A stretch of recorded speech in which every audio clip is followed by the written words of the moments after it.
The people of our community are using security cameras like this one to help them feel more safe, and in this case, to stop a burglar on their own front step. Halloween is a big night out for kids, but often a worry for many parents. A cell phone app is hoping to make the night a little bit less stressful. 2 Florida gator hunters on the Kissimmee River landed quite the catch the other day. Coming up on QNN, is there more snow on its way to campus?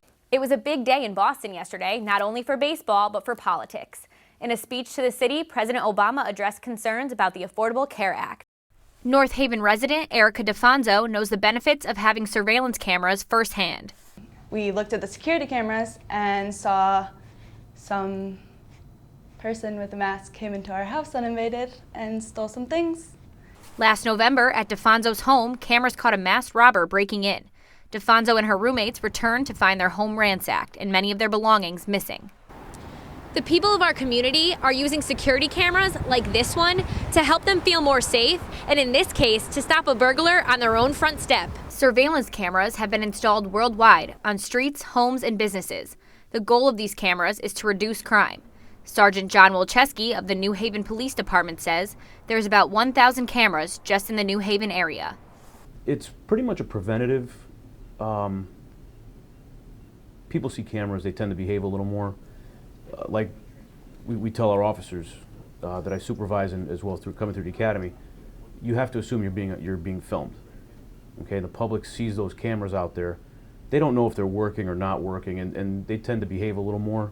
According to industry estimates, the global video surveillance market is expected to grow from $11.5 billion in 2008 to $37.7 billion in 2015. The New York Times CBS poll found that 78% of the people who answered supported the use of surveillance cameras in public places. I'm sort of creeped out sometimes when I realize that I'm on film, that somebody might be watching me at that moment, and I find it somewhat uncomfortable.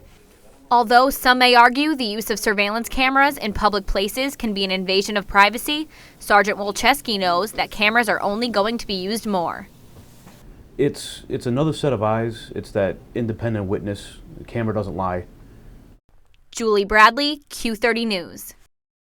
Local bakery employee Manny Awad says he deserves more pay for the work that he does. I feel at least like $10 an hour. Many part-time employees across Connecticut are paid $8.70 an hour, which is the state's minimum wage. This hourly rate is difficult for many people to live off of. Like I want to buy a car. My income isn't enough to get a car, so they can't give me approval for a loan or anything, so I can't do that. Awad isn't the only person feeling the financial strain of making minimum wage. Jeff Supple, a fast food employee at Mr. Mac's Canteen, says the increase would also help him. Well, now I have more bills to pay. My mom doesn't work as much,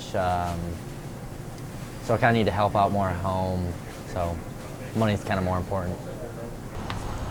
Nearly every store in a plaza like this one has an employee or two that could benefit from the increase of minimum wage. The significant increase from $8.70 to $10.10 could greatly impact the lives of these people and also our national economy. Well, we're not quite sure how many jobs will be lost. It could be between 0 and 1 million jobs. So we'll split the difference and you will lose 500,000 jobs. However, you will also raise 900,000 people out of the poverty level, which also would mean that they would be drawing less on food stamp programs and welfare programs. So again, it's good news, it's bad news for both sides of the aisle in Congress. A new report by the Congressional Budget Office shows that raising the minimum wage to $10.10 could take away about 500,000 workers across the labor market. But 16.5 million people would see a substantial gain in their earnings.